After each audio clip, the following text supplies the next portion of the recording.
നമസ്കാരം, chess battles മലയാളത്തിലേക്ക് സ്വാഗതം. ഇന്നത്തെ വീഡിയോയിൽ ഒളിമ്പ്യാഡിലെ ഏറ്റവും ആവേശം നിറഞ്ഞ ഒരു മത്സരമാണ് കാണിക്കാൻ പോകുന്നത്. ഇന്ത്യയും ചൈനയും തമ്മിലായിരുന്നു മത്സരം. വേൾഡ് ചാമ്പ്യൻഷിപ്പിന് മുമ്പായിട്ട് തന്നെ ഒരിക്കൽ കൂടി ഗുകേഷ് ഡിംഗ്ലറൻ പോരാട്ടം എല്ലാവരും പ്രതീക്ഷിച്ചിരുന്നു. എന്നാൽ എല്ലാവരെയും ഞെട്ടിച്ചുകൊണ്ട് ഗുകേഷിനെ നേരിടാൻ VIE ആണ് എത്തിയത്. ഈ ഗെയിമിൽ ഗുകേഷ് വൈറ്റ് സൈഡും VIE ബ്ലാക്ക് സൈഡുമാണ് കളിക്കുന്നത്. വൈറ്റ് E4 മുതൽ ഗെയിം സ്റ്റാർട്ട് ചെയ്യുന്നു. ബ്ലാക്ക് C5 മൂവ് ചെയ്യുന്നു. സിസിലിയൻ ഡിഫൻസ് ആണ്. വൈറ്റ് നൈറ്റിനെ F3ലേക്ക് ഡെവലപ്പ് ചെയ്യുന്നു. ബ്ലാക്ക് D6 മൂവ് ചെയ്യുന്നു. വൈറ്റ് അടുത്ത നൈറ്റിനെ C3ലേക്ക് ഡെവലപ്പ് ചെയ്യുന്നു. ബ്ലാക്ക് നൈറ്റിനെ F6ലേക്ക് ഡെവലപ്പ് ചെയ്യുന്നു. ഇവിടെ ഇപ്പോൾ വേണമെങ്കിൽ വൈറ്റിനെ നേരിട്ട് ബിഷപ്പിനെ C4ലേക്ക് ഡെവലപ്പ് ചെയ്യാം. എന്നാൽ ഗുകേഷ് ആദ്യം ബിഷപ്പിനെ E2ലേക്ക് ഡെവലപ്പ് ചെയ്യുന്നു. ബ്ലാക്ക് E5 മൂവ് ചെയ്യുന്നു. അതിനുശേഷം ബിഷപ്പിനെ C4ലേക്ക് കൊണ്ടുവരുന്നു. ബ്ലാക്ക് ബിഷപ്പിനെ E7ലേക്ക് ഡെവലപ്പ് ചെയ്യുന്നു. വൈറ്റ് D3 മൂവ് ചെയ്യുന്നു. ബ്ലാക്ക് അടുത്ത നൈറ്റിനെ C6ലേക്ക് ഡെവലപ്പ് ചെയ്യുന്നു. വൈറ്റ് ബിഷപ്പിനെ G5ലേക്ക് ഡെവലപ്പ് ചെയ്തുകൊണ്ട് ബ്ലാക്കിൻ്റെ നൈറ്റിനെതിരെ അറ്റാക്ക് കൊടുക്കുന്നു. ബ്ലാക്കിന് ഇപ്പോൾ വേണമെങ്കിൽ ആ നൈറ്റിനെ എങ്ങോട്ടെങ്കിലും മാറ്റിക്കൊണ്ട് വൈറ്റിൻ്റെ ബിഷപ്പിനെതിരെ 2 പീസുകൾ വെച്ച് അറ്റാക്ക് കൊടുക്കാം. എന്നാൽ ബ്ലാക്ക് ഇപ്പോൾ അങ്ങനെ ഒരു അറ്റാക്കിന് ശ്രമിക്കുന്നില്ല. പകരം കിങ്സ് എല്ലേക്ക് കാസലിംഗ് ചെയ്യുന്നു. ഇവിടെ ഉണ്ടായിരുന്ന നൈറ്റ് ഒഴിവായതുകൊണ്ട് തന്നെ ബ്ലാക്കിന് D5 സ്ക്വയറിലേക്കുണ്ടായിരുന്ന കൺട്രോൾ നഷ്ടപ്പെട്ടിരിക്കുകയാണ്. ആ അവസരം ഉപയോഗപ്പെടുത്തിക്കൊണ്ട് ഗുകേഷ് വളരെ വേഗം നൈറ്റിനെ D5ലേക്ക് കൊണ്ടുവരുന്നു. ഇതോടെ വൈറ്റിൻ്റെ നൈറ്റ് വളരെ പ്രധാനപ്പെട്ട സെൻട്രൽ സ്ക്വയറിലേക്ക് വന്നിരിക്കുകയാണ്. ബ്ലാക്ക് ബിഷപ്പിനെ E6ലേക്ക് ഡെവലപ്പ് ചെയ്തുകൊണ്ട് ആ നൈറ്റിനെതിരെ ഒരു അറ്റാക്ക് കൊണ്ടുവരുന്നു. വൈറ്റ് പിന്നെ D2ലേക്ക് ഡെവലപ്പ് ചെയ്യുന്നു. ബ്ലാക്ക് ഇപ്പോൾ ബിഷപ്പ് വെച്ച് നൈറ്റ് ഒട്ടുന്നില്ല. ആദ്യം ഈ ബിഷപ്പിനോട് ഒഴിവാക്കാൻ ശ്രമിക്കുകയാണ്. അതിനായിട്ട് A6 മൂവ് ചെയ്യുന്നു. ഇനി അടുത്ത മൂവിൽ B5 മൂവ് കൊണ്ട് ബിഷപ്പിനെതിരെ അറ്റാക്ക് കൊടുക്കുകയാണ് ബ്ലാക്കിൻ്റെ ഉദ്ദേശം. വൈറ്റിനെ ഇപ്പോൾ വേണമെങ്കിൽ A4 മൂവ് കൊണ്ട് ആ അറ്റാക്ക് തടയാൻ ശ്രമിക്കാം. എന്നാൽ ഗുകേഷ് അത് ചെയ്യുന്നില്ല. പകരം കാസലിംഗ് ചെയ്യുന്നു. ഈ സമയത്ത് ബ്ലാക്ക് B5 മൂവ് കൊണ്ട് വൈറ്റിൻ്റെ ബിഷപ്പിനെ അറ്റാക്ക് ചെയ്യുന്നു. വൈറ്റ് ബിഷപ്പിനെ B3ലേക്ക് മൂവ് ചെയ്യുന്നു. ഇവിടെ ബ്ലാക്ക് വൈറ്റിൻ്റെ കിങ്സ് എല്ലിലേക്ക് വളരെ സ്ട്രോങ് ആയിട്ട് ഒരു അറ്റാക്ക് പ്ലാൻ ചെയ്യുകയാണ്. അതിനായിട്ട് ആദ്യം കിങ്ങിനെ H8ലേക്ക് മൂവ് ചെയ്യുന്നു. വൈറ്റ് A3 മൂവ് ചെയ്യുന്നു. ബ്ലാക്ക് റൂക്കിനെ B8ലേക്ക് കൊണ്ടുവരുന്നു. വൈറ്റ് H3 മൂവ് ചെയ്ത ശേഷം ബ്ലാക്ക് തൻ്റെ പ്ലാൻ നടപ്പിലാക്കാൻ ശ്രമിക്കുകയാണ്. ആദ്യം G6 മൂവ് ചെയ്യുന്നു. വൈറ്റ് ഇപ്പോൾ നൈറ്റ് വെച്ച് ബിഷപ്പിനോട്ടാണെങ്കിൽ ബ്ലാക്കിന് ക്യൂന് വെച്ച് തിരിച്ചു വെട്ടാം. എന്നാൽ ഗുകേഷ് ഇവിടെ അങ്ങനെ ഒരു എക്സ്ചേഞ്ചിലേക്ക് പോകുന്നില്ല. പകരം C3 മൂവ് ചെയ്യുന്നു. ബ്ലാക്ക് ബിഷപ്പിനെ G7ലേക്ക് മൂവ് ചെയ്യുന്നു. വൈറ്റ് ബിഷപ്പിനെ A2ലേക്ക് മൂവ് ചെയ്യുന്നു. ഇവിടെ ബ്ലാക്ക് പ്ലാൻ ചെയ്ത പോലെ തന്നെ കിങ്സ് എല്ലിലേക്കുള്ള അറ്റാക്ക് സ്ട്രോങ് ആക്കാണ്. F5 മൂവ് ചെയ്യുന്നു. എന്നാൽ ഗുകേഷ് ഇപ്പോൾ ഒരു പോൺ എക്സ്ചേഞ്ചിലേക്ക് പോകുന്നില്ല. പകരം നൈറ്റിനെ G5ലേക്ക് കൊണ്ടുവന്ന് ബ്ലാക്കിൻ്റെ ബിഷപ്പിനെ അറ്റാക്ക് ചെയ്യുന്നു. ബ്ലാക്ക് ബിഷപ്പിനെ G8ലേക്ക് മൂവ് ചെയ്യുന്നു. അതിനുശേഷം പോൺ വെച്ച് പോൺ കിട്ടുന്നു. ബ്ലാക്ക് പോൺ വെച്ച് തിരിച്ചു കിട്ടുന്നു. ഇവിടെ ഗുകേഷ് ഒരു പോൺ എക്സ്ചേഞ്ച് ഓഫറാണ്. F4 മൂവ് ചെയ്തുകൊണ്ട് E5ലെ പോണിനെതിരെ അറ്റാക്കും കൊടുക്കുന്നു. എന്നാൽ ബ്ലാക്ക് ഇവിടെ ഒരു ട്രിക്ക് ഉപയോഗിക്കുകയാണ്. ഇപ്പോൾ ആ എക്സ്ചേഞ്ച് ഓഫർ അക്സെപ്റ്റ് ചെയ്യുന്നില്ല. പകരം C4 മൂവ് ചെയ്തുകൊണ്ട് വൈറ്റിൻ്റെ ബിഷപ്പ് വെച്ച് ഈ നൈറ്റിനുള്ള സപ്പോർട്ട് ബ്ലോക്ക് ചെയ്യുന്നു. അതുകൊണ്ട് തന്നെ വൈറ്റിന് ആ എക്സ്ചേഞ്ചിലേക്ക് പോകേണ്ടതാണ്. വൈറ്റ് പോൺ വെച്ച് പോൺ കിട്ടുന്നു. ബ്ലാക്ക് പോൺ വെച്ച് തിരിച്ചു കിട്ടുന്നു. വൈറ്റ് ബിഷപ്പ് വെച്ച് ആ പോൺ എടുക്കുന്നു. അതിനുശേഷം പോൺ വെച്ച് F4ലെ പോണിനെ വെട്ടിയെടുക്കുന്നു. ഇതോടെ G5ലെ നൈറ്റിന് സപ്പോർട്ട് ഇല്ലാതായിരിക്കുകയാണ്. ഇപ്പോൾ ആ നൈറ്റിനെ സപ്പോർട്ട് ചെയ്യുന്നതായിട്ട് ക്വീൻ വെച്ച് F4ലെ പോൺ എടുക്കുകയാണെങ്കിൽ B3ലെ പോണിനുള്ള സപ്പോർട്ട് നഷ്ടപ്പെടും. അതുകൊണ്ട് തന്നെ റൂക്ക് വെച്ച് ആ പോൺ എടുക്കുക. അല്ലാതെ റൂക്ക് വെച്ച് പോൺ എടുക്കുകയാണെങ്കിൽ ഈ നൈറ്റ് നഷ്ടപ്പെടും. അതുകൊണ്ട് ഗുകേഷ് ആദ്യം ആ നൈറ്റിനെ അവിടെ നിന്ന് മാറ്റാണ്. നൈറ്റിനെ F3ലേക്ക് കൊണ്ടുവരുന്നു. ബ്ലാക്ക് ആ ബിഷപ്പിനെ അവിടെ നിന്ന് ഒഴിവാക്കുന്നതിനായിട്ട് ഒരു ട്രിക്ക് ഉപയോഗിക്കുകയാണ്. നൈറ്റിനെ A5ലേക്ക് കൊണ്ടുവന്ന് ആ ബിഷപ്പിനെ അറ്റാക്ക് ചെയ്യുന്നതോടൊപ്പം ഒരു പോണിനെ സാക്രിഫൈസ് ചെയ്യുന്നു. വൈറ്റ് ഇപ്പോൾ ബിഷപ്പ് വെച്ച് പോൺ എടുക്കുകയാണെങ്കിൽ നൈറ്റിനെ B3ലേക്ക് കൊണ്ടുവന്ന് റൂക്കിനെയും ക്വീനെയും ഫോർക്ക് ചെയ്യാം. അതുകൊണ്ട് ഗുകേഷ് ഇപ്പോൾ ബിഷപ്പ് വെച്ച് പോൺ എടുക്കുന്നില്ല. പകരം ബിഷപ്പിനെ A2ലേക്ക് കൊണ്ടുവരുന്നു. ബ്ലാക്ക് ഇവിടെ ഒരു എക്സ്ചേഞ്ചിന് ഫോഴ്സ് ചെയ്യാണ്. നൈറ്റിനെ B3ലേക്ക് കൊണ്ടുവന്ന് ക്വീനെയും റൂക്കിനെയും ഫോർക്ക് ചെയ്യുന്നു. വൈറ്റിന് അത് അക്സെപ്റ്റ് ചെയ്യേണ്ടി വരികയാണ്. വൈറ്റ് ബിഷപ്പ് വെച്ച് നൈറ്റിനെ ഒട്ടുന്നു. ബ്ലാക്ക് റൂക്ക് വെച്ച് തിരിച്ചൊട്ടുന്നു. അതിനുശേഷം വൈറ്റ് നൈറ്റ് ഉപയോഗിച്ച് F4ലെ പോണിനെ വെട്ടിയെടുക്കുന്നു. ഇവിടെ ഉണ്ടെന്ന നൈറ്റ് ഇങ്ങോട്ടേക്ക് മാറിയതോടെ ഇപ്പോൾ B6 സ്ക്വയറിലേക്ക് വൈറ്റിൻ്റെ കൺട്രോൾ ഇല്ല.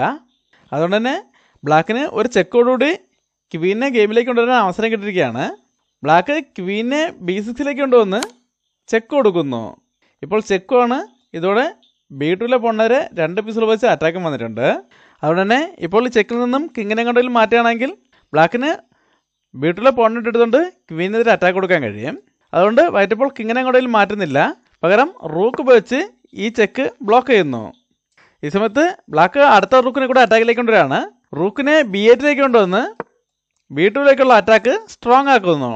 ഇപ്പോൾ വൈറ്റിന് റൂക്കിനെ B1ലേക്ക് കൊണ്ടുവന്ന് ആ പോണിനെ സംരക്ഷിക്കാൻ കഴിയില്ല.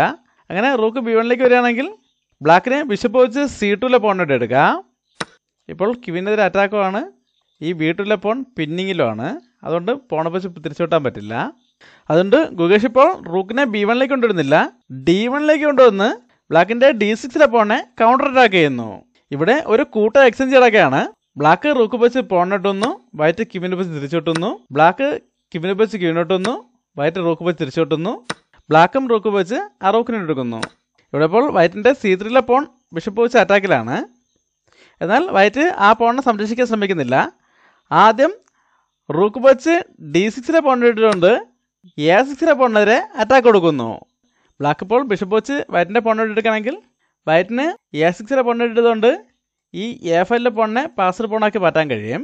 അതുകൊണ്ട് ബ്ലാക്ക് ഇപ്പോൾ ബിഷപ്പ് വെച്ച് പോണിട്ടുന്നില്ല, പകരം A5 മുതലുകൊണ്ട് ആ പോണിനെ അറ്റാക്കിൽ നിന്നും ഒഴിവാക്കുന്നു. ഇവിടെ വൈറ്റിൻ്റെ പോൺ ഇപ്പോഴും അറ്റാക്കിലാണ്. വൈറ്റ് ഇപ്പോൾ C4 മുതലുകൊണ്ട് ആ പോണിനെ സംരക്ഷിക്കാൻ ശ്രമിക്കുകയാണെങ്കിൽ ബ്ലാക്കിന് ബിഷപ്പിനെ F8ലേക്ക് കൊണ്ടുവന്ന് ഇങ്ങനെ ഒരു അറ്റാക്ക് കൊടുക്കാൻ കഴിയും. അല്ലാതെ റൂക്കിനെ D3ലേക്ക് കൊണ്ടുവന്നോ അല്ലെങ്കിൽ C6ലേക്ക് കൊണ്ടുവന്നോ ആ പോണിനെ സംരക്ഷിക്കാൻ ശ്രമിക്കുകയാണെങ്കിൽ ബ്ലാക്കിനും റൂക്കിനെ C2ലേക്കോ അല്ലെങ്കിൽ B3ലേക്കോ കൊണ്ടുവന്ന് ആ പോണിനെ ഒരറ്റാക്ക് കൂടെ കൊണ്ടുവരാൻ കഴിയും. ഇപ്പോൾ റൂക്കിനെ A6ലേക്ക് കൊണ്ടുവന്ന് ഇങ്ങനൊരു കൗണ്ടർ അറ്റാക്കാൻ ശ്രമിച്ചാലും ബിഷപ്പ് വെച്ച് ആ പോണിനെ എടുത്തുകൊണ്ട് A5ലെ പോണിനെ സംരക്ഷിക്കാൻ കഴിയും. ഇങ്ങനെ എങ്ങനെ തന്നെ നോക്കിയാലും വൈറ്റിന് ഈ ലീഡ് നിലനിർത്താൻ കഴിയില്ല. അതുകൊണ്ട് ഗുഗേഷ് ഇവിടെ മറ്റൊരു ട്രിക്ക് ഉപയോഗിക്കുകയാണ്. റൂക്കിനെ D8ലേക്ക് കൊണ്ടുവന്ന് ബിഷപ്പിനെ പിൻ ചെയ്തുകൊണ്ട് ഈ ലാഭം കിട്ടിയ പോണിനെ തിരിച്ചു കൊടുക്കുന്നു. ബ്ലാക്ക് എന്തായാലും ആ നഷ്ടപ്പെട്ട പോണിനെ തിരിച്ചെടുക്കുകയാണ്. ബിഷപ്പ് വെച്ച് C3ലെ പോണിനെ വിട്ടെടുക്കുന്നു. ഗുഗേഷിൻ്റെ അടുത്ത മൂവോടെയാണ് വൈറ്റ് ഇവിടെ എന്തിനാണ് ഈ ബിഷപ്പിനെ പിൻ ചെയ്തത് എന്ന് മനസ്സിലാകുന്നത്.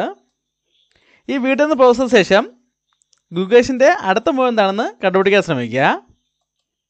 ഗുഗേഷ് ഇവിടെ ഇതിലേതെങ്കിലും ഒരു ബിഷപ്പിനെ ട്രാപ്പ് ചെയ്യാനാണ് ശ്രമിക്കുന്നത്. ആദ്യം നൈറ്റിനെ D5ലേക്ക് കൊണ്ടുവന്ന് C3ലെ ബിഷപ്പിനെ അറ്റാക്ക് ചെയ്യുന്നു. ആ ബിഷപ്പിനിപ്പോൾ സേഫായിട്ട് പോകാൻ 2 സ്ക്വയറുകളേ ഉള്ളൂ. ഒന്നുകിൽ G7ലേക്ക് മൂവ് ചെയ്യാം, അല്ലെങ്കിൽ D2ലേക്ക് മൂവ് ചെയ്യാം.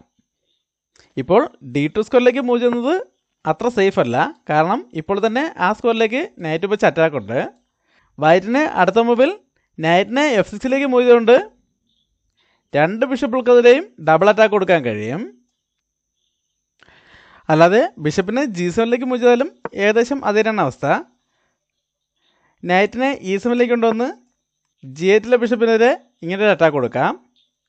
ആ അറ്റാക്ക് വളരെ സ്ട്രോങ് ആണ്. അവിടെ ഒരു ചെക്ക്മേറ്റുള്ള സാധ്യതയുണ്ട്. എന്നാൽ ബ്ലാക്ക് വളരെ മികച്ച മൂവുകളിലൂടെ ആ പ്രശ്നം പരിഹരിക്കുകയാണ്. ആദ്യം റൂക്കിനെ B1ലേക്ക് കൊണ്ടുവന്ന് ചെക്ക് കൊടുക്കുന്നു.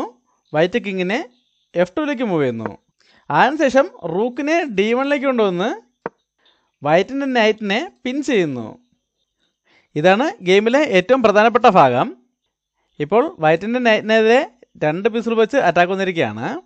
ആ നൈറ്റ് പിന്നിങ്ങിലായത് കാരണം നൈറ്റ് വെച്ച് ബിഷപ്പിനിട്ടാനും പറ്റില്ല. വൈറ്റിനെപ്പോൾ വേണമെങ്കിൽ റൂക്കിനെ C8ലേക്ക് കൊണ്ടുവന്ന് ബ്ലാക്കിൻ്റെ ബിഷപ്പിനെ കൗണ്ടർ അറ്റാക്ക് ചെയ്തുകൊണ്ട് ഈ പ്രശ്നം സിമ്പിളായിട്ട് പരിഹരിക്കാം. എന്നാൽ ഗുഗേഷ് ഇവിടെ ശക്തമായിട്ടൊരു തീരുമാനം എടുക്കുകയാണ്. റൂക്ക് വെച്ച് ബിഷപ്പിനിട്ടെടുത്തുകൊണ്ട് ചെക്ക് കൊടുക്കുന്നു. ബ്ലാക്ക് വെച്ച് റൂക്കിനെ ഇട്ടുന്നു. അതിനുശേഷം നൈറ്റ് വെച്ച് ബിഷപ്പിനെ എടുക്കുന്നു. എൻ്റെ ഗെയിമിൽ റൂക്കിനെതിരെ 2 നൈറ്റുകൾ ഉപയോഗിച്ച് കളിക്കാൻ തീരുമാനിച്ച ഗുഗേഷിൻ്റെ ഈ തീരുമാനമാണ് ഈ ഗെയിമിനെ ഇത്രയും ഫേമസ് ആക്കുന്നത്. ഇനി ഗെയിമിൽ എന്താണ് സംഭവിച്ചതെന്ന് നോക്കാം. ഇപ്പോൾ റൂക്കിനെതിരെ അറ്റാക്കാണ്. ബ്ലാക്ക് റൂക്ക് വെച്ച് നൈറ്റിനെ അറ്റാക്ക് ചെയ്യുന്നു. വൈറ്റ് നൈറ്റിനെ B5ലേക്ക് മൂവ് ചെയ്യുന്നു. ബ്ലാക്ക് റൂക്കിനെ C2ലേക്ക് കൊണ്ടുവന്ന് ചെക്ക് കൊടുക്കുന്നു. വൈറ്റ് കിങ്ങിനെ F1ലേക്ക് മൂവ് ചെയ്യുന്നു. ഇവിടെ ബ്ലാക്ക് വേഗത്തിൽ കിങ്ങിനെ കൂടെ ഗെയിമിലേക്ക് കൊണ്ടുവരാൻ ശ്രമിക്കുകയാണ്. കിങ്ങിനെ F7ലേക്ക് മൂവ് ചെയ്യുന്നു. ഇവിടെ ഗുഗേഷിൻ്റെ ഭാഗത്തു നിന്നും വളരെ സ്ട്രോങ് ആയിട്ടൊരു മൂവ് വരെയാണ്. നൈറ്റിനെ D4ലേക്ക് കൊണ്ടുവരുന്നു. ഇപ്പോൾ റൂക്കിനെതിരെ അറ്റാക്കാണ്. അതുപോലെ നൈറ്റുകൾ പരസ്പരം സപ്പോർട്ട് ചെയ്യുന്നുണ്ട്. അതിനോടൊപ്പം F5ലെ പോണിനെതിരെ അറ്റാക്കും വന്നിട്ടുണ്ട്. ബ്ലാക്ക് റൂക്കിനെ C2ലേക്ക് കൊണ്ടുവന്ന് ചെക്ക് കൊടുക്കുന്നു. വൈറ്റ് കിങ്ങിനെ E2ലേക്ക് മൂവ് ചെയ്യുന്നു. അതിനുശേഷം ബ്ലാക്ക് കിങ്ങിനെ F6ലേക്ക് കൊണ്ടുവന്ന് F5ലെ പോണിനെ സപ്പോർട്ട് ചെയ്യുന്നു. വൈറ്റ് നൈറ്റിനെ D6ലേക്ക് മൂവ് ചെയ്തുകൊണ്ട് ആ പോണിനെതിരെ ഒരറ്റാക്ക് കൂടെ കൊണ്ടുവരുന്നു. ഇവിടെ ബ്ലാക്ക് റൂക്കിനെ C3ലേക്ക് കൊണ്ടുവന്ന് വൈറ്റിൻ്റെ A3ലെ പോണിനെ അറ്റാക്ക് ചെയ്യുന്നു. വൈറ്റ് നൈറ്റിനെ B5 തന്നെ തിരിച്ചുകൊണ്ടുവന്ന് ആ പോണിനെ സംരക്ഷിക്കുന്നതോടൊപ്പം റൂക്കിനെതിരെ അറ്റാക്കും കൊടുക്കുന്നു. ബ്ലാക്ക് റൂക്കിനെ C1 തന്നെ തിരിച്ചുകൊണ്ടുപോകുന്നു. വൈറ്റ് കിങ്ങിനെ E3 മൂവ് ചെയ്യുന്നു. ഇപ്പോൾ വൈറ്റിൻ്റെ G2 പോണിന് യാതൊരു സപ്പോർട്ടും ഇല്ല. ബ്ലാക്ക് റൂക്കിനെ G1 കൊണ്ടുവന്ന് ആ പോണിനെ അറ്റാക്ക് ചെയ്യുന്നു. വൈറ്റ് കിങ്ങിനെ F2 കൊണ്ടുവന്ന് ആ പോണിനെ സംരക്ഷിക്കുന്നതോടൊപ്പം റൂക്കിനെതിരെ അറ്റാക്കും കൊടുക്കുന്നു. Black റൂക്കിനെ C1 തിരിച്ചുകൊണ്ടുവരുന്നു. വൈറ്റ് നൈറ്റിനെ E2 കൊണ്ടുവന്ന് റൂക്കിനെ വീണ്ടും അറ്റാക്ക് ചെയ്യുന്നു. ബ്ലാക്ക് റൂക്കിനെ B1 കൊണ്ടുവന്ന് അടുത്ത നൈറ്റിനെ അറ്റാക്ക് ചെയ്യുന്നു. വൈറ്റ് നൈറ്റിനെ C3 മൂവ് ചെയ്യുന്നു. ആ റൂക്കിനെതിരെ വീണ്ടും അറ്റാക്കാണ്. ബ്ലാക്ക് റൂക്കിനെ B3 കൊണ്ടുവന്ന് പോണെതിരെ അറ്റാക്ക് കൊടുക്കുന്നു. വൈറ്റ് A4 മൂവ് ചെയ്യുന്നു. ബ്ലാക്ക് കിങ്ങിനെ E5 കൊണ്ടുവരുന്നു. വൈറ്റ് G3 മൂവ് ചെയ്യുന്നു. അടുത്തായി ബ്ലാക്ക് റൂക്കിനെ B6 മൂവ് ചെയ്യുന്നു. വൈറ്റ് കിങ്ങിനെ E3 മൂവ് ചെയ്യുന്നു. ഇവിടെ കുറച്ച് മൂവുകൾ ആവർത്തിക്കപ്പെടുകയാണ്. അതിനുശേഷം വൈറ്റ് നൈറ്റിനെ G1 കൊണ്ടുവരുന്നു. ബ്ലാക്ക് റൂക്കിനെ B8 മൂവ് ചെയ്യുന്നു. ഇനി ഇങ്ങനൊരു അറ്റാക്കായിരിക്കും ബ്ലാക്ക് പ്ലാൻ ചെയ്യുന്നത്. അതിനുമ്പാട്ട് വൈറ്റ് നൈറ്റിനെ F3 കൊണ്ടുവന്ന് ചെക്ക് കൊടുക്കുന്നു. ബ്ലാക്ക് കിങ്ങിനെ F6 മൂവ് ചെയ്യുന്നു. വൈറ്റ് നൈറ്റിനെ D4 കൊണ്ടുവരുന്നു. ബ്ലാക്ക് റൂക്കിനെ D8 കൊണ്ടുവന്ന് ആ നൈറ്റിനെ പിൻ ചെയ്യുന്നു. വൈറ്റ് കിങ്ങിനെ E3 മൂവ് ചെയ്തുകൊണ്ട് വേഗം തന്നെ പിന്നിൽ നിന്ന് ഒഴിവാകുന്നു. ബ്ലാക്ക് റൂക്കിനെ C8 കൊണ്ടുവന്ന് അടുത്ത നൈറ്റിനെ അറ്റാക്ക് ചെയ്യുന്നു. വൈറ്റ് കിങ്ങിനെ D3 കൊണ്ടുവന്ന് ആ നൈറ്റിനെ സപ്പോർട്ട് ചെയ്യുന്നു. ബ്ലാക്ക് വീണ്ടും റൂക്കിനെ D8 കൊണ്ടുവന്ന് ആ നൈറ്റിനെ പിൻ ചെയ്യുന്നു. എന്നാൽ ഇത്തവണ ഗുഗേഷ് കിങ്ങിനെ മൂവ് ചെയ്യുന്നില്ല. പകരം C3 നൈറ്റിനെ E2 കൊണ്ടുവരുന്നു. ഇപ്പോൾ ആ നൈറ്റൊരു സപ്പോർട്ടുമായിട്ടുണ്ട്. അതുപോലെ ഇനി റൂക്ക് വെച്ച് ആ നൈറ്റിനെ അറ്റാക്ക് ചെയ്യാനും പറ്റില്ല. ഇവിടെ ബ്ലാക്ക് മറ്റൊരു അറ്റാക്കിന് ശ്രമിക്കുകയാണ്. അതിനായിട്ട് റൂക്കിനെ B8 കൊണ്ടുവരുന്നു. വൈറ്റ് നൈറ്റിനെ F4 മൂവ് ചെയ്യുന്നു. ബ്ലാക്ക് റൂക്കിനെ B1 കൊണ്ടുവരുന്നു. വൈറ്റ് നൈറ്റിനെ D5 കൊണ്ടുവന്ന് ചെക്ക് കൊടുക്കുന്നു. ബ്ലാക്ക് ആ നൈറ്റിനെ അറ്റാക്ക് ചെയ്തുകൊണ്ട് തന്നെ കിങ്ങിനെ E5 കൊണ്ടുവരുന്നു. വൈറ്റ് നൈറ്റിനെ C3 കൊണ്ടുവന്ന് റൂക്കിനെ അറ്റാക്ക് ചെയ്യുന്നു. ബ്ലാക്ക് ഇവിടെ വൈറ്റിൻ്റെ ഈ പോണുകളെ ടാർഗറ്റ് ചെയ്യാണ്. എന്നാൽ ഇപ്പോൾ റൂക്കിനെ G1 കൊണ്ടുവന്ന് ഈ G3 പോണിനെ അറ്റാക്ക് ചെയ്യാൻ പറ്റില്ല. അങ്ങനെ അറ്റാക്ക് ചെയ്യണമെങ്കിൽ നൈറ്റ് വെച്ച് ഫോർക്കും ചെക്ക് വരുമ്പോൾ ആ റൂക്ക് നഷ്ടപ്പെടും. അതുകൊണ്ട് റൂക്കിനെ H1 കൊണ്ടുവന്ന് H3 പോണിനെ അറ്റാക്ക് ചെയ്യുന്നു. വൈറ്റ് ഇപ്പോൾ വേണമെങ്കിൽ H4 മൂവ് കൊണ്ട് ആ പോണിനെ അറ്റാക്കിൽ നിന്ന് ഒഴിവാക്കാം. എന്നാൽ വൈറ്റ് ആദ്യം നൈറ്റിനെ F3 കൊണ്ടുവന്ന് ചെക്ക് കൊടുക്കുന്നു. കിങ് D6 മാറിയതിനു ശേഷം H4 മൂവ് ചെയ്യുന്നു. ഈ സമയത്ത് റൂക്ക് H3 വന്ന് G3 പോണിനെ അറ്റാക്ക് ചെയ്യുന്നു. വൈറ്റ് നൈറ്റിനെ E2 കൊണ്ടുവന്ന് ആ പോണിനെ സപ്പോർട്ട് ചെയ്യുന്നു. ഇവിടെ ബ്ലാക്ക് ഒരു ട്രിക്ക് ഉപയോഗിക്കാണ്. F4 മൂവ് കൊണ്ട് ഒരു പോണിനെ സാക്രിഫൈസ് ചെയ്യുന്നു. വൈറ്റ് ഇപ്പോൾ പോൺ വെച്ച് പോൺ ഇടുകയാണെങ്കിൽ റൂക്ക് വെച്ച് നൈറ്റിനോട്ട് എടുക്കാം. അല്ലാതെ ഈ നൈറ്റ് വെച്ച് പോണിനോട്ട് എടുക്കുകയാണെങ്കിൽ ഈ G3 പോണിനുള്ള സപ്പോർട്ട് നഷ്ടപ്പെടും. അപ്പോൾ റൂക്ക് വെച്ച് ആ പോണിനോട്ട് എടുക്കാം. എന്നാൽ ഗുഗേഷ് ഇവിടെ ഇത് രണ്ടും ചെയ്യുന്നില്ല. ആദ്യം നൈറ്റിനെ G1 കൊണ്ടുവന്ന് ബ്ലാക്കിൻ്റെ റൂക്കിനെ അറ്റാക്ക് ചെയ്യുന്നു. ബ്ലാക്ക് റൂക്കിനെ H1 മൂവ് ചെയ്ത ശേഷം പോൺ വെച്ച് പോണിനെടുക്കുന്നു. ഇപ്പോൾ വൈറ്റിൻ്റെ G4 പോണും സപ്പോർട്ടില്ല. ബ്ലാക്ക് റൂക്ക് വെച്ച് ആ പോണിനെടുക്കുന്നു. വൈറ്റ് നൈറ്റിനെ F3 തന്നെ തിരിച്ചുകൊണ്ടുവന്ന് ആ റൂക്കിനെ വീണ്ടും അറ്റാക്ക് ചെയ്യുന്നു. ബ്ലാക്ക് H1 തന്നെ തിരിച്ചുകൊണ്ടുവരുന്നു. ഇവിടെ ഇപ്പോൾ രണ്ടുപേർക്കും ഓരോ പാസ്ഡ് പോണുകളുണ്ട്. രണ്ടുപേരും അതിനെ മുന്നോട്ട് കൊണ്ടുപോകാൻ ശ്രമിക്കുകയാണ്. വൈറ്റ് F5 മൂവ് ചെയ്യുന്നു. ബ്ലാക്ക് H5 മൂവ് ചെയ്യുന്നു. ഗുഗേഷ് ഇപ്പോൾ ഈ പോണിനെ മുന്നോട്ട് കൊണ്ടുപോകുന്നില്ല. ആദ്യം ഈ F6 സ്കോറിലേക്ക് മറ്റൊരു കൺട്രോളോടെ കൊണ്ടുവരാൻ ശ്രമിക്കുകയാണ്. അതിനായിട്ട് നൈറ്റിനെ C3 മൂവ് ചെയ്യുന്നു. എന്നാൽ ബ്ലാക്ക് പോണിനെ മുന്നോട്ട് തന്നെ കൊണ്ടുപോയാണ്. H4 മൂവ് ചെയ്യുന്നു. ഈ സമയത്ത് വൈറ്റ് നൈറ്റ് വെച്ച് ചെക്ക് കൊടുത്തുകൊണ്ട് F6 സ്കോറിലേക്ക് ഒരു കൺട്രോൾ കൊണ്ടുവരുന്നു. ബ്ലാക്ക് കിങ്ങിനെ D7 മൂവ് ചെയ്യുന്നു. ഈ സമയത്ത് അടുത്ത നൈറ്റ് വെച്ച് വീണ്ടും ചെക്ക് കൊടുക്കുന്നു. ബ്ലാക്ക് കിങ്ങിനെ D8 മൂവ് ചെയ്ത ശേഷം F6 മൂവ് ചെയ്തുകൊണ്ട് പോണിനെ മുന്നോട്ട് കൊണ്ടുപോകുന്നു.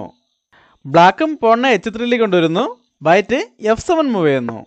ഇനി ഒരു മൂവിൽ വൈറ്റിന് പോണിനെ പ്രൊമോട്ട് ചെയ്യാൻ കഴിയും. അതുകൊണ്ട് ബ്ലാക്ക് റൂക്കിനെ F1 കൊണ്ടുവന്ന് ഈ F8 സ്ക്വയർ കൺട്രോൾ ചെയ്യുന്നു. ഇപ്പോൾ ആ പോൺ പ്രൊമോഷൻ തടയാൻ കഴിയുന്നതുകൊണ്ട് അതിനോടൊപ്പം ഇവിടെ ബ്ലാക്കിൻ്റെ പോണിനുണ്ടായിരുന്ന ബ്ലോക്ക് മാറിയിട്ടുണ്ട്. എന്നാൽ ഇവിടെ ഗുഗേഷിൻ്റെ ഭാഗത്തുനിന്ന് വീണ്ടും ഒരു സ്ട്രോങ് മൂവ് വരികയാണ്.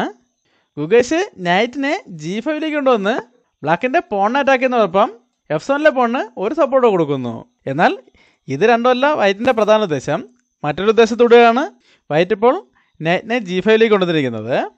എന്തായാലും ബ്ലാക്ക് ഇവിടെ പോണിനെ പ്രൊമോട്ട് ചെയ്യാൻ തന്നെ ശ്രമിക്കുകയാണ്. H2 മൂവ് ചെയ്യുന്നു. ഇവിടെയാണ് നൈറ്റ് G5 വന്നതിൻ്റെ ശരിക്കുള്ള ഉദ്ദേശം മനസ്സിലാകുന്നത്. ഗുഗേഷ് നൈറ്റിനെ G3യിലേക്ക് കൊണ്ടുവന്ന് H2ലെ പോണിനെ അറ്റാക്ക് ചെയ്യുന്നതോടൊപ്പം ഈ റൂക്കിൻ്റെ ഫയൽ ക്ലോസ് ചെയ്യുന്നു. ഇനി അടുത്ത മൂവിൽ തന്നെ വൈറ്റിന് പോണിനെ പ്രൊമോട്ട് ചെയ്യാൻ കഴിയും. ഇവിടെ ഇപ്പോൾ റൂക്ക് വെച്ച് ഈ നൈറ്റിനോട്ട് എടുത്ത ശേഷം ഈ പോണിനെ പ്രൊമോട്ട് ചെയ്യാൻ ശ്രമിക്കുകയാണെങ്കിൽ അത് സക്സസ് ആവില്ല. കാരണം വൈറ്റിന് ആദ്യം നൈറ്റ് വെച്ച് റൂക്കിനോട്ട് എടുക്കാം. ഇപ്പോൾ ഈ പോണിനെ പ്രൊമോട്ട് ചെയ്യാൻ ശ്രമിക്കുകയാണെങ്കിൽ വൈറ്റിന് ഒരു ചെക്കോട് കൂടി ഈ പോണിനെ പ്രൊമോട്ട് ചെയ്യാം. വൈറ്റിന് ഒരു എക്സ്ട്രാ പീസും ഉണ്ട്. അല്ലാതെ ഈ പോൺ പ്രൊമോഷൻ തടയുന്നതിനായിട്ട് ആദ്യം കിങ്ങിനെ E7ലേക്ക് കൊണ്ടുവരികയാണെങ്കിൽ വൈറ്റിന് നൈറ്റ് വെച്ച് ഈ പോണിനോട്ട് എടുക്കാം. ബ്ലാക്ക് കിങ് വെച്ച് പോണിനോട്ട് എടുത്താലും വൈറ്റിന് കിങ് വെച്ച് ഈ ബ്ലാക്കിൻ്റെ പോണിനെ ഇവിടുന്ന് ഒഴിവാക്കിയ ശേഷം വൈറ്റിൻ്റെ പോണിനെ പ്രൊമോട്ട് ചെയ്യാൻ ശ്രമിക്കാം. വൈറ്റിന് നൈറ്റ് ഔട്ട് ഉള്ളതുകൊണ്ട് ആ പോണിനെ തീർച്ചയായിട്ടും പ്രൊമോട്ട് ചെയ്യാൻ കഴിയും. അല്ലാതെ ഇപ്പോൾ തന്നെ പോണിനെ പ്രൊമോട്ട് ചെയ്ത് കിവനാക്കുകയാണെങ്കിൽ വൈറ്റിനും ഒരു ചെക്കോട് കൂടി പോണിനെ പ്രൊമോട്ട് ചെയ്യാനും തുടർച്ചയായ ചെക്കുകളിലൂടെ അവിടെ ഒരു ചെക്ക്മേറ്റിനും സാധ്യതയുണ്ട്. അതുകൊണ്ട് ബ്ലാക്ക് ഇപ്പോൾ പോണിനെ പ്രൊമോട്ട് ചെയ്യാനോ അല്ലെങ്കിൽ റൂക്ക് വെച്ച് നൈറ്റിനോട്ട് എടുക്കാനോ ശ്രമിക്കുന്നില്ല. പകരം കിങ്ങിനെ E7ലേക്ക് കൊണ്ടുവന്ന് F8 സ്ക്വയർ കൺട്രോൾ ചെയ്യുന്നു. ഈ സമയത്ത് വൈറ്റ് നൈറ്റ് വെച്ച് H2ലെ പോണിനെ എടുത്തുകൊണ്ട് റൂക്കിനെ അറ്റാക്ക് ചെയ്യുന്നു. ബ്ലാക്ക് റൂക്കിനെ A1ലേക്ക് കൊണ്ടുവന്ന് വൈറ്റിൻ്റെ പോണിനെ അറ്റാക്ക് ചെയ്യുന്നു. എന്നാൽ ഗുഗേഷ് ഇപ്പോൾ ആ പോണിനെ സംരക്ഷിക്കാൻ ശ്രമിക്കുന്നില്ല. പകരം നൈറ്റിനെ G4ലേക്ക് മൂവ് ചെയ്യുന്നു. ബ്ലാക്ക് ഇപ്പോൾ റൂക്ക് വെച്ച് ആ പോണിനെ എടുക്കുകയാണെങ്കിൽ ഈ നൈറ്റിനെ H6ലേക്ക് കൊണ്ടുവന്ന് ആദ്യം ഈ പോണിന് ഒരു സപ്പോർട്ട് കൊടുക്കാം. അതിനുശേഷം അടുത്ത നൈറ്റ് വെച്ച് ഇങ്ങനൊരു ചെക്ക് കൊടുക്കാനും F8 സ്ക്വയർ കൺട്രോൾ ചെയ്യാനും കഴിയും. അതിനുശേഷം ആ പോണിനെ പ്രൊമോട്ട് ചെയ്യുകയാണ് വൈറ്റിൻ്റെ ഉദ്ദേശം. അതുകൊണ്ട് തന്നെ ബ്ലാക്ക് ഇപ്പോൾ റൂക്ക് വെച്ച് പോണിനെ എടുക്കുന്നില്ല. പകരം റൂക്കിനെ A3ലേക്ക് കൊണ്ടുവന്ന് ചെക്ക് കൊടുക്കുന്നു. ഇപ്പോൾ കിങ് ഇങ്ങോട്ടേക്ക് മാറുകയാണെങ്കിൽ ഒരു ചെക്കോടുകൂടി ആ പോണിനെ എടുക്കുകയാണ് ബ്ലാക്കിൻ്റെ ഉദ്ദേശം. എന്നാൽ വൈറ്റ് ഇപ്പോൾ കിങ്ങിനെ അങ്ങോട്ടേക്ക് മാറ്റുന്നില്ല. പകരം D2ലേക്ക് മൂവ് ചെയ്യുന്നു. ഈ സമയത്ത് ബ്ലാക്ക് റൂക്ക് വെച്ച് A4ലെ പോണിനെ എടുക്കുന്നു. വൈറ്റ് പ്ലാൻ ചെയ്തതുപോലെ തന്നെ നൈറ്റിനെ H6ലേക്ക് കൊണ്ടുവരുന്നു. ഇപ്പോൾ റൂക്കിനെ F4ലേക്ക് കൊണ്ടുവന്ന് ഈ F5 കൺട്രോൾ ചെയ്യാൻ പറ്റില്ല. അങ്ങനെ റൂക്ക് F4ലേക്ക് വരികയാണെങ്കിൽ നൈറ്റ് വെച്ച് ഇങ്ങനൊരു ഫോർക്കും ചെക്ക് വരുമ്പോൾ റൂക്ക് നഷ്ടപ്പെടും. അതുകൊണ്ട് ബ്ലാക്ക് ഇവിടെ വീണ്ടും ഒരു ചെക്ക് കൊടുക്കുകയാണ്. റൂക്കിനെ A2ലേക്ക് കൊണ്ടുവന്ന് വീണ്ടും ചെക്ക് കൊടുക്കുന്നു. ഇവിടെ ഇപ്പോൾ വൈറ്റ് കിങ്ങിനെ ഇങ്ങോട്ടേക്കും മൂവ് ചെയ്യുകയാണെങ്കിൽ റൂക്കിനെ F2ലേക്ക് കൊണ്ടുവന്ന് ആ F സ്ക്വയർ കൺട്രോൾ ചെയ്യാം. അതുകൊണ്ട് ഈ F2 സ്ക്വയർ കൺട്രോൾ ചെയ്തുകൊണ്ട് തന്നെ വൈറ്റ് കിങ്ങിനെ E3ലേക്ക് മൂവ് ചെയ്യുന്നു. ബ്ലാക്ക് റൂക്കിനെ A3ലേക്ക് കൊണ്ടുവന്ന് വീണ്ടും ചെക്ക് കൊടുക്കുന്നു. ഈ സമയത്ത് വൈറ്റ് കിങ്ങിനെ E4ലേക്ക് മൂവ് ചെയ്തതോടെ ബ്ലാക്ക് തോൽവി സമ്മതിക്കുകയായിരുന്നു. കാരണം ഇനിയിപ്പോൾ ഒരു ചെക്ക് കൊടുക്കാൻ പറ്റില്ല. ഇപ്പോൾ റൂക്കിനെ A4ലേക്ക് കൊണ്ടുവന്ന് ചെക്ക് കൊടുത്താലും ഇങ്ങനെ F5ലേക്ക് മൂവ് ചെയ്യാം. അതിനുശേഷം ഇവിടെ ചെക്കിനുള്ള അവസരമില്ല. ഇനി അടുത്ത മൂവിൽ നൈറ്റ് വെച്ച് ഇങ്ങനൊരു ചെക്ക് കൊടുത്തുകൊണ്ട് F8 സ്കോർ കൺട്രോൾ ചെയ്യാനും ഈ പോണിനെ പ്രൊമോട്ട് ചെയ്യാനും വൈറ്റിന് കഴിയും. അത് മനസ്സിലായിക്കൊണ്ടാണ് ഈ പൊസിഷനിൽ ബ്ലാക്ക് തോൽവി സമ്മതിച്ചത്.